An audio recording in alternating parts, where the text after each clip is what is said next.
جب ہندوستان میں انگریز آیا نا، انگریز، تو اس نے سب سے پہلے دینی مدرسوں کو ختم کرنے کی کوشش کی. اور یہ لارڈ میکالے وغیرہ نے لکھی ہے یہ بات، موقع ملا تو اس کے حوالے کے ساتھ میں انشاءاللہ آپ کی خدمت میں پیش کروں گا. اس نے کہا یہاں ہندوستان میں ایک غریب مدرسے میں چٹائی پہ بیٹھ کے علم حاصل کرنے والے میں اتنا کانفیڈنس ہوتا ہے، چٹائی پہ بیٹھا ہے، نہ کوئی اسکالرشپ اس کی، چندوں کے پیسوں پہ وہ پڑھا ہے، غریب لوگ، لیکن وہ علم حاصل کرنے کے بعد اس میں کانفیڈنس ایسے ہوتا ہے، بات ایسے کرتا ہے جیسے آکسفورڈ یونیورسٹی سے پڑھا ہوا ہو وہ. یعنی ہم اتنے وسائل خرچ کر کے جو کانفیڈنس پیدا کر رہے ہیں، یہاں مدرسوں میں چٹائیوں پہ بیٹھ کے علم حاصل کرنے والوں میں وہ کانفیڈنس. یہ کس چیز کا کانفیڈنس ہے؟ یہ اپنے حق پر ہونے کا احساس ہے کہ جو ہم نے پڑھا ہے وہ کیا ہے، وہ ایسا سسٹم ہے جو دنیا میں کسی کے پاس نہیں ہے. میں نے بھی نیچے بیٹھ کے پڑھا ہے. آپ وراثت کے مسائل ہیں، نکاح طلاق کے مسائل ہے، اسلام کے عبادت کا نظام ہے، اسلام کے معاملات کا نظام ہے. آپ کسی لبرل، کسی گورے کو میرے سامنے بٹھا دو، انشاءاللہ، بڑی بات نہیں کر رہا، اسلام کے مقابلے میں دنیا میں کسی کے پاس اتنے خوبصورت قوانین نہیں ہے. آج بھی اسلام ببانگ دوہل یہ اعلان کر رہا ہے کہ ایک ایک جزیہ میرا اٹھا کے دیکھو، دنیا یونائٹڈ نیشن بن گئی، اتنے بڑے بڑے اسکالر بیٹھ گئے، دنیا میں بڑے بڑے ذہین لوگ، پڑھے لکھے لوگ وجود میں آ گئے، مگر اسلام نے جو نظام دیا ہے نا، خاندانی نظام، عبادت کا نظام، تجارت کا نظام، اور جتنے بھی اسلام کے معاملات کا نظام، ان تمام نظاموں میں اسلام کے مقابلے میں ٹھہرنے والا کوئی ہے نہیں. ایسے دلائل ہیں اسلام کے پاس. تو اس وجہ سے انہوں نے کوشش کی ہندوستان سے دینی مدارس کو ختم کیا جائے. یہاں بھی میں ایک بات بتا دوں، بعض شرپسند لوگ کہتے ہیں کہ مولانا قاسم نانوتوی نے جو پھر تمام مدارس جب ختم ہو گئے تھے نا، ایک درخت کے نیچے ایک مدرسے کی بنیاد رکھی، اس وقت سے دیوبندی مسلک وجود میں آیا. یہ بھی بہت غلط بات ہے. سارے مدارس جب ختم ہو گئے تو انہوں نے وہی علماء جو انہی مدرسوں سے فارغ تھے، جو ہندوستان میں جو علم پڑھایا جاتا تھا، جو ساری دنیا پڑھتی تھی، اسی علم کو باقی رکھنے کے لیے مدرسہ کھولا تھا. تو ان کے اگینسٹ جو لوگ چلے ہیں، جو ان کے نظریات سے اتفاق نہیں کیا، ان نظریات سے فرق کرنے کے لیے ان کو دیوبندی کہا جاتا تھا. یہ مطلب نہیں تھا کہ نئے مسلک کی بنیاد رکھی انہوں نے اور یہ اس وقت سے وجود میں آئے ہیں، کیونکہ وہ دیوبند میں تھا تو اس لیے اس کا نام کیا پڑ گیا، ورنہ وہ سارے ہندوستان اور بر صغیر کے سارے وہی علماء تھے. کوئی نیا مسلک کی بنیاد نہیں رکھی، نہ ان کے کوئی نئے عقیدے، نہ ان کی کوئی نئی بنیاد. نام یہ پڑ گیا اس لیے کہ ان کے اگینسٹ کچھ لوگ چلے تھے، ان سے فرق کرنے کے لیے. تو خیر، تو حقیقی معنی میں آپ کو براڈ مائنڈڈ کون بناتا ہے میرے بھائی؟ اسلام بناتا ہے. ہر بات عقل سے کرتا ہے،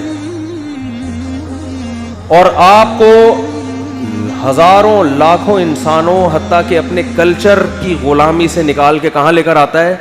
اللہ کی غلامی کی طرف. اس پہ آپ کو اطمینان ہوتا ہے کہ میں جو کچھ کر رہا ہوں صحیح کر رہا ہوں. مسلمان اگر بیوی کے حقوق بھی ادا کر رہے ہیں نا، بیوی کی وجہ سے نہیں، وہ کس کی وجہ سے؟ خدا نے حکم دیا ہے، خدا کا آرڈر ہے. وہ آپ کو محبت ہوگی تو بھی حقوق ادا کرنے، نہیں ہوگی تو بھی ادا کرنے. اور دنیا جو کر رہی ہے نا، یا تو محبت میں یا ڈنڈے کی طاقت، قانون. اور قانون میں اتنا دم نہیں ہے کہ وہ ہر گھر میں گھس کے آپ کو احکامات پر عمل درآمد کروائے. قانون میں اتنا دم، یہ تو انسانوں کے قوانین ہے نا، نافذ کرنے والے بھی انسان. قانون میں رشوتیں بھی چلتی ہیں، قانون میں کرپشن بھی ہوتی ہے، قانون کی پہنچ بھی محدود ہوتی ہے، چھپ کے پتہ نہیں کیا کیا لوگ کر رہے ہوتے ہیں. خدا کی غلامی ایک ایسی چیز ہے جو آپ کو شدید روزے میں صبح صادق سے لے کے غروب آفتاب تک کھانے اور پینے سے روکتی ہے، جبکہ کوئی انکوائری کرنے والا، کوئی سزا دینے والا بولو نہیں. کیا انسان کے کہنے پہ انسان ایسی قربانی دے سکتا ہے؟ یہ تو ڈاکٹر کے کہنے پہ نہیں لوگ کر رہے جو صبح شام آپ کو ڈائٹنگ کے فضائل سناتے ہیں، پھر بھی 2-4 برگر پرہیز کرتے کرتے. میں تو پراٹھے پھوڑ کر آ گیا نا، حالانکہ چلو ایک دفعہ صبح ہو گیا، اس ٹائم پہ کوئی تک نہیں بنتا، لیکن چونکہ اسلام میں حرام نہیں ہے، حکیم بھی کہہ رہے ہیں، ڈاکٹر بھی کہہ رہے ہیں، مفتی صاحب یہ پراٹھے چھوڑ دو. چھوڑ دیے ہم نے. چھوڑنے کے بجائے کیا کر دیے؟ لیکن یہی اگر اللہ نے پابندی لگائی ہوتی تو ہم صبح صادق سے لے کے رمضان میں غروب آفتاب تک، شدید ترین گرمیوں میں بھی جب صبح 10-11 بجے سے پیاس لگنا شروع ہوتی تھی. الحمدللہ نہا رہے ہیں, ٹھیک ہے نا, شاور لے رہے ہیں, مگر ایک قطرہ حلق میں جانے نہیں دیتے. یہ کس کا احسان ہے انسانیت پر بھائی؟ اللہ کا. تو جو اسلام انسان کو اتنا مہذب بنا دے کہ جس خدا نے گرمی میں پابندی لگا دی ایک قطرہ نہیں پی سکتے وہ نہ پیے, تو وہ اسلام لوگوں کے حقوق بھی دلوا سکتا ہے اپنے ماننے والوں سے. وہ بچوں کے حقوق بھی دلوائے گا, وہ بیوی کے حقوق بھی دلوائے گا, وہ باپ کے حقوق بھی دلوائے گا, اور دلوا رہا ہے.